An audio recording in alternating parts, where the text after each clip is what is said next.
so vast and missions so long that even the bravest questioned whether they would ever return. Before the P-51 Mustang arrived, the Allied air war was a brutal struggle against time, range, and attrition. Bombers pushed deeper into enemy territory every month, attempting to cripple Germany's industrial heart. But without long-range escorts, they were often sent into battles they could not survive. Crews knew the routine: climb, form up, cross the channel, and watch the escort fighters turn back long before the hardest part of the mission began. Every time the escorts left, bomber gunners tightened their gloves and whispered small prayers. They were entering the killing zones alone. German fighters knew exactly where to wait. Bf-109s and FW-190s formed in dense, disciplined formations, diving into bomber groups with cannon fire and rocket strikes that ripped through formations like lightning across a dark sky. The bombers fought back with courage and skill, but courage could not give them range, and skill could not replace the need for fighters that could stay by their side. Losses mounted with every raid. Entire squadrons vanished into cloud and smoke. Missions that should have lasted hours felt like days. Men wrote letters they never sent, made quiet promises to themselves, and walked toward their aircraft with the weight of uncertainty pressing into their steps. Across the Atlantic, engineers at North American Aviation were about to change everything. When Britain asked them to build more P-40s, the company agreed, but only if they could design something entirely new. There was no time for hesitation. War had stripped the world of patience, and every second mattered. What emerged from those early sketches was a fighter unlike anything the Allies had flown. It had clean, flowing lines, wings shaped to slice through the air with almost no drag, and a radiator scoop that created thrust instead of slowing the aircraft down. In just over 100 days, the first prototype took shape, a machine that looked fast, even when it sat silent on the runway. Pilots who tested the early Mustang felt something different the moment they lifted off. It climbed smoothly, responded instantly, and accelerated with a confidence that made even experienced flyers grin inside their oxygen masks. But the Allison engine struggled at high altitude. The air thinned, performance dropped, and the fighter that showed so much promise could not survive in the cold, thin air, where bombers needed protection most. The airframe was brilliant, but the heart wasn't strong enough. It was the British who realized the solution. They fitted a Rolls-Royce Merlin engine, the same one that gave the Spitfire its legendary climb, and tested the transformed Mustang in the skies over England. It was as if the aircraft had been waiting for this moment. The climb rate surged. The top speed increased dramatically. High-altitude flight became effortless. The transformation was immediate and breathtaking. Reports written by test pilots barely contained their excitement. The Americans took notice and began producing Mustangs with Packard-built Merlin engines, the perfect marriage of British engineering and American manufacturing power.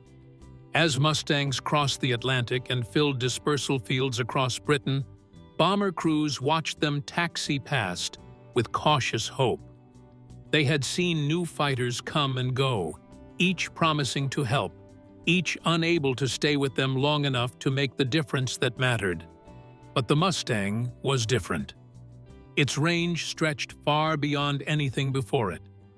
Its fuel tanks and efficient aerodynamics meant it could fly deep into enemy territory, stay with the bombers through the worst of the fighting, and still have enough strength left to protect them on the long flight home. Training for Mustang pilots was demanding. They had to master long-distance flying, high-altitude operations, complex fuel management, and the mental endurance required for missions that lasted the better part of a day.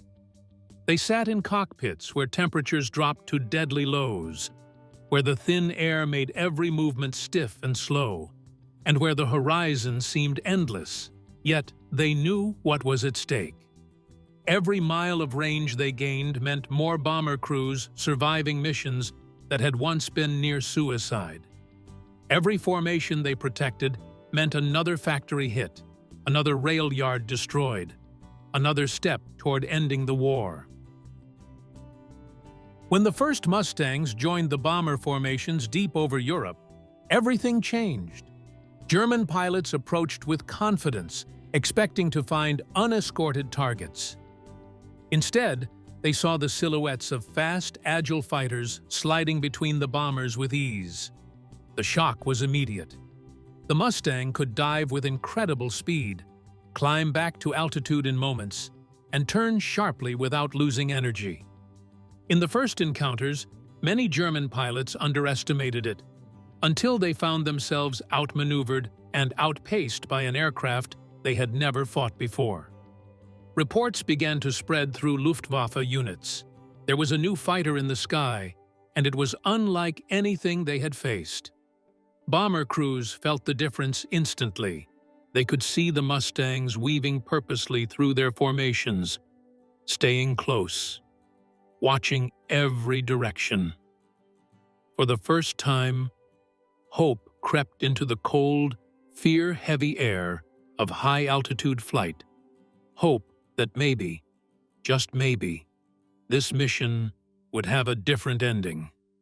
The Mustang wasn't just another fighter. It was the answer to a question the bombers had been asking since the war began. Will someone stay with us? The arrival of the Mustang didn't just improve the situation, it reshaped the entire air war. Bomber groups that once suffered devastating losses now had a fighter that could stay with them all the way to the target, through the chaos of the attack run, and on the long, freezing flight home. German pilots who once attacked in confident waves now found themselves hunted. Instead of having the luxury of choosing the moment to strike, they were forced into defensive maneuvers the moment they saw the sleek American fighters descending from above. For the men in the cockpits of the Mustangs, every mission demanded precision. They flew at extreme altitudes where the sky darkened and the temperature could kill exposed skin in seconds. Frost crawled across their canopies. Oxygen masks stuck to their faces. The thin air made each breath harder, each movement slower. Yet despite the harsh conditions, pilots described the Mustang as an aircraft that seemed to move with intention. It responded quickly, rolled sharply, and retained energy through maneuvers that would drain other fighters of their speed. When they pushed the throttle forward, the engine's growl transformed into a smooth, powerful roar that carried them into climbs or dives with confidence. Their job was not to chase glory, it was to protect. To stay near the wings of bombers that lumbered forward into the most heavily defended airspace in the world. Beneath them, flak bursts peppered the sky with black smoke and shards of metal. Every explosion rattled the bomber formations, tearing holes into wings and fuselages. Inside those bombers, young crewmen gripped their guns, eyes stinging from cordite and cold, terrified of the fighters that usually followed the flak. But now, instead of seeing German fighters rising from the chaos, they saw Mustangs cutting through the smoke, scanning for threats. Mustang pilots had to strike a delicate balance. Stay too close to the bombers, and enemy fighters could mass just outside the formation and pounce. Move too far away, and the bombers would be vulnerable to sudden attacks. The pilots created a fluid dance around the formation, sometimes close, sometimes sweeping outward in wide arcs, always watching, always listening to the radio chatter for signs of danger. Every shift of throttle and turn of the stick was calculated, deliberate, driven by experience and instinct. When the enemy appeared, Everything changed. The cold, monotonous hours of escort duty snapped into adrenaline-fueled seconds. The pilot's world shrank to the tiny, trembling shape in his gun sight. German fighters came in fast, their cannons flashing as they dived. Mustangs surged forward, intercepting them before they reached the bombers. Dogfights erupted in spinning, twisting spirals of speed and fire. The air became a blur of silver and smoke, the sky filled with streaks of tracer rounds. Pilots strained against G-forces, vision narrowing at the edges, muscles burning as they fought to keep the Mustang moving with precision. Many pilots later said the Mustang felt like an extension of themselves in these moments. It didn't argue or resist. It simply obeyed. If you needed to climb, it climbed. If you needed to dive, it dove. If you needed to turn inside an attacking fighter, it pivoted with an elegance that made German pilots furious and desperate. The P-51 could catch a fleeing enemy, chase a diving target, or rise into a protective position before the enemy even realized their advantage was gone. The long missions were as much psychological battles as physical ones. Hours of quiet flight built tension, and sudden bursts of combat shattered it. Pilots had to manage fuel carefully, switching tanks at precise intervals to maintain balance and endurance. They monitored engine temperatures, oxygen levels, and navigation instruments constantly. These small details, handled well, meant life. Handled poorly, they meant being stranded over enemy territory with no way home. Despite the challenges, Mustang pilots developed a fierce sense of purpose. They understood that every bomber they saved meant 10 lives preserved, 10 young men who might see home again. Crews in the bombers began to recognize the silhouettes of individual Mustangs, and the way certain pilots flew, they assigned names and personalities to them, even if they never met face to face. Those fighters became symbols of safety, courage, and the tiny thread of hope that stretched between departure and return. As the months passed, the German fighters became more desperate. Fuel shortages forced them to ration flights. Experienced aces were lost faster than they could be replaced. Many new pilots, barely trained, were thrown into the sky against formations protected by Mustangs with hundreds of combat hours. The result was devastating for the Luftwaffe. Their numerical strength faded. Their operational ranges shrank. Their confidence cracked. And still, the Mustangs came. By early 1944, the presence of the Mustang had begun to tilt the balance of the air war. The bombers flew deeper, struck harder targets, and returned home with fewer losses. Every successful mission represented a step toward ending Germany's ability to wage war. Every enemy fighter destroyed chipped away at the Luftwaffe's crumbling strength. The Mustang had gone from an experimental newcomer to the most important fighter in the European theater. But the war was far from over, and the most defining battles for the Mustang, and for the men who flew it, still waited beyond the horizon. The German heartland was now within reach, and the Mustang was the key to making every mile survivable. As bomber formations moved deeper into enemy territory, the nature of combat shifted. The Luftwaffe no longer held the overwhelming advantage. They were meeting fighters that could match them at every altitude, in every maneuver, and then chase them long after they tried to disengage. Still, German pilots fought with a desperate ferocity. They attacked from above, diving at high speed, firing a burst of cannon fire, and then breaking away sharply. They knew that staying too long in a turning fight with a Mustang was suicide.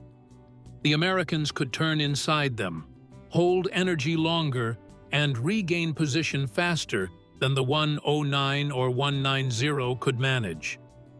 Mustang pilots had to anticipate these attacks. They learned to read the sky like a living map: sun angles, cloud cover, contrails, shifting light. Many German fighters approached from the direction of the sun, using its blinding glare to hide until the final second. Pilots kept their heads on a constant swivel, scanning every angle, every reflection. Hours of silence could be shattered instantly by a single radio call. "Bandits, 10 o'clock high." In that moment, fatigue vanished. The cold, the hunger, the numb fingers, all forgotten. The fight began. The Mustang responded beautifully in these clashes.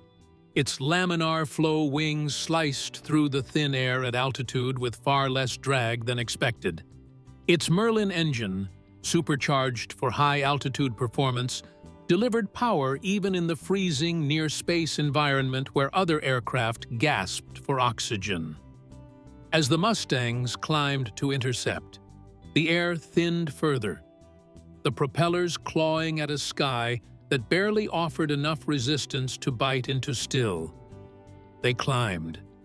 Still, they fought. Every engagement was different. Sometimes the Mustangs struck first, diving on German formations before they could reach the bombers. Other times, they had to break toward an enemy fighter already hurtling downward. The instant the P-51 rolled into a dive, it gained speed so rapidly it felt like the aircraft had been launched downward on rails. The sound inside the cockpit deepened to a vibrating growl. The G-forces pushed pilots into their seats, blurred their vision, and made the simplest movement feel heavy. When closing in for a shot, pilots had to steady themselves. The gun sight danced with every vibration, every tremor of the airframe. They breathed slowly through their oxygen masks, controlling their movements. A gentle nudge of the stick, a tiny correction with the rudder pedals. When the enemy fighter slipped into the center of the sight, the pilot squeezed the trigger. Not jabbed it, squeezed it. 6.50 caliber. Browning machine guns erupted, shaking the wings and sending bright tracer rounds forward in parallel streams. If those rounds struck home, they tore through aluminum, fuel lines, and control surfaces with devastating certainty. But the Mustang pilots understood the risk. For every second they fired, they bled energy. German pilots knew this too. A disciplined enemy could force a Mustang into overshooting. If that happened, the tables turned instantly. Experienced Mustang pilots avoided these traps, using patience instead of raw aggression. They made their attacks sharp, controlled, and fast. They kept their altitude advantage when possible and disengaged before the fight dropped into the low-altitude territory where the FW-190 thrived. Still, not every battle was clean. Chaos often reigned. Fights broke apart into dozens of small duels scattered across miles of sky. Contrails twisted into corkscrews, smoke trails arced downward. Pilots called for help, or warned others, or fell silent mid-transmission. The emotional weight of these moments stayed with men long after the war ended. They remembered the faces of wingmen who didn't return. They remembered the empty chairs during mission briefings. The war in the air demanded courage, but it also demanded a quiet acceptance of loss. Yet through it all, the Mustang proved to be a steady, loyal machine. It gave its pilots a chance, something not every fighter could. Many pilots credited the P-51 with saving their lives more than once, on missions where they took hits from flak or enemy fire. The Mustang's tough frame, self-sealing fuel tanks, and reliable systems kept them airborne. Pilots nursed damaged engines, patched wings, and rattling control surfaces through miles of hostile airspace. More often than not, the Mustang made it home, and home was never guaranteed. The journey back across enemy territory was usually as dangerous as the journey in. German flak batteries remained active. Weather over Europe could change rapidly. Clouds swallowed formations, scattering aircraft across the sky. Fuel ran low. The cold intensified. Pilots felt the bone-deep fatigue of hours spent tense, alert, and fighting. But as long as a Mustang flew near the bombers, morale remained unbroken. As the months passed, the effect became undeniable. The Luftwaffe could no longer attack bombers without facing immediate retribution. German pilots began avoiding certain formations known to be heavily protected by Mustangs. Rumors spread. Fear grew. The Allies didn't just have a new fighter, they had momentum. And momentum, in war, is everything. But the true turning point was still to come, and when it arrived, the Mustang would be at the center of the most decisive air campaign of the entire conflict. The decisive moment arrived when the Allies began preparing for the invasion of Western Europe. Every bomb dropped, every rail line cut, every factory destroyed, played a role in weakening the German war machine before D-Day, but none of it could succeed without air superiority. The sky had to belong to the Allies, and the Mustang became the hinge on which the entire strategy turned. German industry still produced aircraft at impressive rates, but what they lacked were the trained pilots to fly them. Fighters were rushed into service with men who barely had hours behind the controls. The Luftwaffe, once feared for its discipline and elite training, was now forced to throw inexperienced pilots into battles they could not survive. Mustang pilots could tell the difference instantly. Veterans still fought fiercely, their maneuvers tight and practiced, their discipline unmistakable. But the younger pilots made errors, stalls in steep climbs, over-aggressive dives, turns that bled too much speed. Mustangs capitalized on every mistake. As bomber formations struck oil refineries, synthetic fuel plants, and transportation routes, the Mustang's role evolved. It became a hunter, sweeping ahead of the bombers to engage German fighters before they could reach the formations. These aggressive sweeps were dangerous and exhausting. They required speed, precision, and a willingness to dive deep into enemy airspace far ahead of support. But they worked. Luftwaffe fighter groups, already stretched thin by fuel shortages, were caught off guard again and again. Many never even reached the bombers. Weather often turned these missions into tests of sheer willpower. Clouds twisted across Europe in thick, shifting layers. Visibility vanished. Frost and ice clawed at wings and canopies. Instruments fogged. Pilots flew blind for minutes at a time, trusting the formation and the dim glow of their gauges. Emerging from a cloud bank into the blinding sun, they might find themselves surrounded by friendly aircraft, or staring directly at an enemy fighter diving toward them.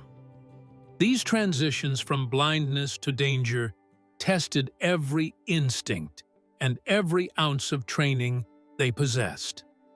The psychological pressure of long-range escort missions intensified as D-Day approached. Pilots knew every mission mattered.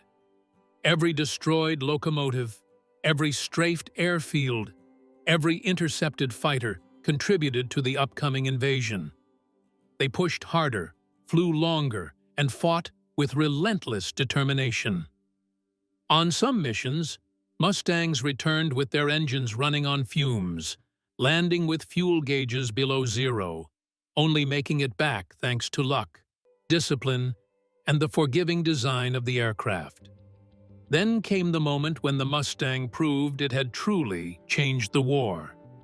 As bombers approached Berlin, the heart of the enemy, German fighter groups made their last desperate attempts to defend the capital. The air around the city crackled with flak and smoke. German fighters swarmed upward, filling the sky with swirling dogfights. But now, the Mustangs stayed with the bombers all the way. They did not turn back. They did not leave the formations exposed. They dove into the attacks head-on. For German pilots, it was a devastating shock. Their capital was being bombed, and for the first time, they could not stop it. Many Luftwaffe units lost half their strength in a single day. The legend of invincibility that had carried them through the early years of the war crumbled beneath the weight of reality. The Mustang had arrived, and its presence made the difference unmistakable. As the invasion of Normandy finally began, Mustangs roamed the skies above and behind the beaches. They provided cover for troop transports, strafed German positions, attacked convoys, and patrolled the front lines. Their long range allowed them to operate deep into France and back with ease. They disrupted German reinforcements, shredded supply lines, and ensured the invasion force could advance with far fewer threats from the air. But their most iconic role remained the bomber escort mission. After D-Day, as Allied forces pushed toward Germany, the air war intensified once more. Bombers targeted the last remaining industrial centers and fuel facilities. The Luftwaffe, though weakened, fought with desperation. The skies over Germany became a battleground where every surviving German ace made a final stand, and the Mustangs were there to meet them. Encounters with elite German pilots were brutal. These aces flew with precision honed over years of combat. They used cloud cover, altitude, and sun angles with masterful skill. They struck hard and fast, knowing one mistake meant death. Mustang pilots respected them deeply. Some of the fiercest dogfights of the war took place during these final months. Battles between pilots who understood that the outcome of the entire conflict was tied to the control of the sky. The P-51 held its ground. Its engine rarely faltered. Its structure absorbed punishment. Its fuel efficiency kept it in the fight when other fighters had to disengage. The Mustang gave the Allies something they had not possessed since the start of the war. True, continuous, overwhelming control of the air, and with that control came the collapse of German resistance. Yet even with victory approaching, danger never vanished. Pilots continued to face flak that tore wings apart. They flew into storms that blinded them.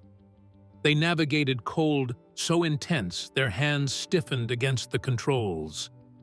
They mourned friends who did not return.